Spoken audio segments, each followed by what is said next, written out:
Supplies nga, isunod-sunod na. Hindi ko pa naman nabilang crayons. Nabilang ko malalaking crayons. Ako nabilang ko ng malaking crayons. Kung siya rin ako putol yung maliit. Oh, na ano nga yung maliit isa. Mapapansin po ninyo, ang ating punong bayan ngayon ay Evangelista ay magkasama na po kami.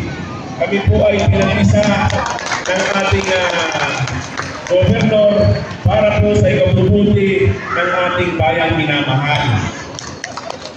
Kung mapapansin nyo, lagi kami magkasama sa lahat ng programa, sa pagbibigay ng relief. Kami po ay pinagkakaisa para po sa inyong lahat. Para wala po maging problema, maging tuloy-tuloy yung proyekto at programa ng ating barangay at ng ating munisipyo.